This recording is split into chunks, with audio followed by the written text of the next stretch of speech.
Chapter 8. Thorn woke, opened first one eye slow to see darkness, and then the other. He tried to stretch out an anxious hand with an anxious finger, which was no longer there. He tried to get hold of his muddled mind. There was nothing to hold on to. Feeling the chains covering him, and feeling unlike himself, weak and exhausted, he let out a hard breath. The voice hadn't tied Thorn in ropes yet. Thorn had counted on that. Thorn calculated on Zoey's ability to persuade the voice. With ropes he could gnaw them until they came undone. It would have been hilarious if the voice had made that mistake at first, but now, nothing was amusing about a werewolf chained in a basement and unable to do anything but sleep and wake to another horrible day. The voice wanted ropes and duct tape, which would have been nice, he thought. But he didn't have a rope. The only device in the house were chains and a lock his father had used to keep vandals from stealing his antique '56 blue and white Chevy out in the attached garage. The chains had been recycled to keep out unwanted teenagers to his parents' cabin during the fall and winter months, but now they were to keep in an unsuspecting werewolf. This place stood secluded except for a few old houses and a few old people who couldn't afford 2 residences.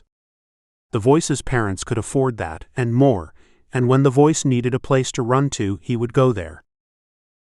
The voice's parents would go to their second home in Phoenix, to relax and get away from their wayward adult son, who kept them worried constantly about his frame of mind, which at the moment bordered on stupidity and madness.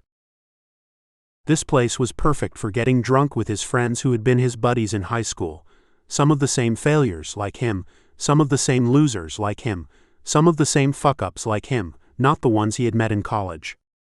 They were successful now, and soon to become doctors, but the voice was on his way to becoming a murderer. There was no preparation on the voice's part for bringing in kidnapped victims. The thought never came into his mind until he saw what he wanted and went after her. He lived his life that way. Whatever came into his fucked-up mind, he would follow through on it. There was nothing wrong with thinking about things. The problem came with acting on it.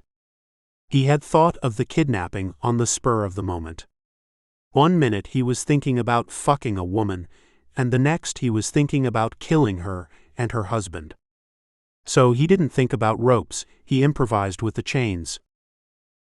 The ropes never could hold a werewolf. When the voice in the darkness cut off Thorn's finger, Thorn had to reach deep down within himself not to change, and not to give away that he was a werewolf. Saying he was a werewolf just brought laughter to the man behind the voice in the darkness. However, Thorn had to remind himself of who he was, because it appeared to be slipping away each minute he had been drugged out of his mind. But what about Zoey? Maybe the voice had pressured her to the point where she had given in to him. Maybe she couldn't handle being abused and she broke and surrendered to him and his friends, Thorn thought. Thorn wondered if the voice was one of the young men sitting in the dining area who had been challenging and baiting him. His head was groggy, his mind dazed. Thorn couldn't remember a time he had ever felt like this. No control. No sense of being.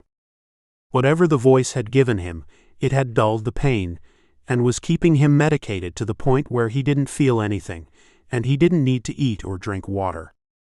He didn't remember even using the bathroom. Maybe he hadn't, because his body felt as if it would shut down any minute. It was a dreadful feeling not having control over his once strong, powerful body, and he didn't like the cold, clammy sensation his body was going through. Despite it being cold in the cellar, he was sweating profusely.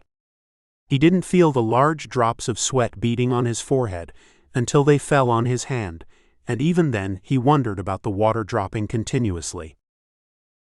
He wanted to see Zoey, to know if she was all right, and when his mind fixed on her, the door at the top of the stairs opened, and he heard the sound of light footsteps. "Zoey. Is that you?" "Zoey," he said, his speech slurred. His head turning in the direction of the sound, searching for enough light to see Zoey's pretty face. "But it's dark, and it would stay dark, and I won't get the luxury of seeing her before I die," he thought. When the clatter of shoes stopped on the cement floor, Thorn heard a hard breath and loud breathing. "I'm here, Thorn." Her voice was weak from stress. Zoey passed her soft hand over his forehead, and Thorn raised his head, smelling her wrist. It was Zoey. By now the voice had bought duct tape to cover his eyes. Maybe he could convince the voice to buy a rope if his mind wasn't so muddled, and he could talk to him, but the voice had sent Zoey. Thorn wondered why. All Thorn could do was smile and say, "Baby, is it you?" His voice was weak from the lack of food and too much medication. "Yes, Thorn," she whispered in his ear. Zoey didn't like to see Thorn like this, a beautiful, virile man reduced to begging for her. How could this happen to him? She blamed herself. She must have done something wrong. Why didn't they go with Tracker? "Did he hurt you?" Zoey said. "It's nothing I haven't experienced before." "I'm still alive," he said, trying to open his mouth and give her a smile of confidence. She barely saw his beautiful teeth. They appeared weak like his body. She placed a piece of meat to his mouth. Thorn turned his head from the smell. "You have to eat.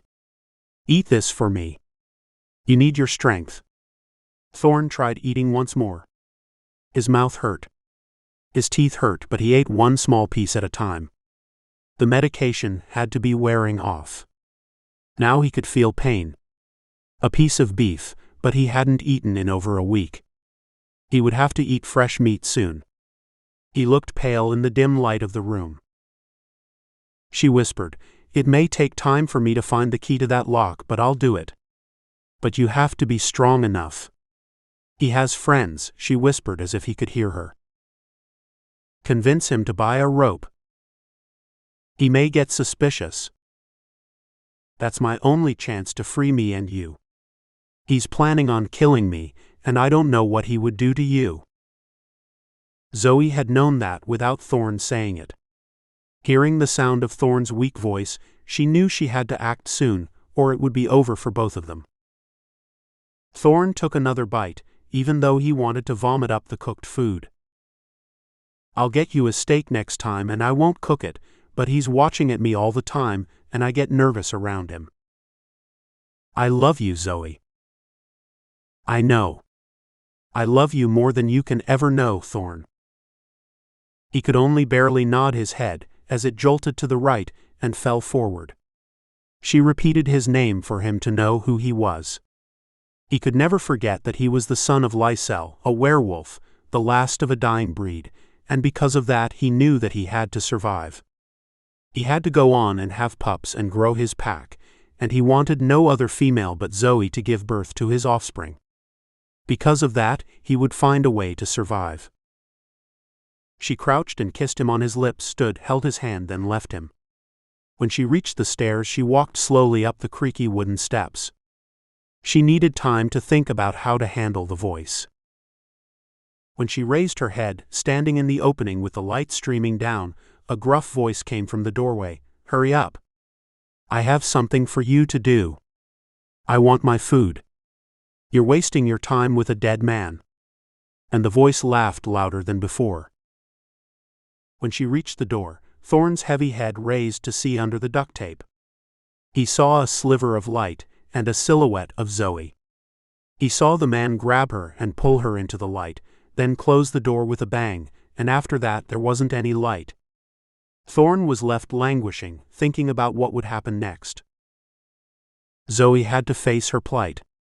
She may have exchanged Bo for the voice, one useless piece of trash for another. Thorn had promised her that he would take care of her, and here he was sitting in the dark, unresponsive to anything, and thinking about his life as a Samsa. He didn't realize that the world of men was filled with dangers at every turn. And now he knew. Zoey knew all along how dangerous her world was, and she thought being with Tracker and Thorn would lessen her problems, but now they were more complicated than ever. After Zoey served the voice and his 3 friends, they sat back watching television. She loaded the old dishwasher with the plates she cleared from the table, and shuddered when a body closed in on her. She felt his hard length on and under her dress. He put his arms around her waist like nothing had happened and kissed her neck. Chills rose on the back of her neck. He took that as acceptance. She knew it to be sheer terror. She turned, trying to hide her contempt for him. She gave him a weak smile, and he said to her, "You are a pretty woman. Much prettier than I thought. My mother and father would like you. I think I'll keep you," he said, like a little child who had found a puppy and didn't want to return it, even though he knew it belonged to the neighbors. "That man in the cellar isn't really my husband. After you get the money, we should let him go and get a fresh start." The voice grabbed her by her neck and brought her to him and said, "Why didn't you tell me that before?" "I was afraid." Her voice was small, meek, and trembling. He released her. "If we are going to get a new start, then we should tie him up, instead of chaining him. Those chains could kill him before."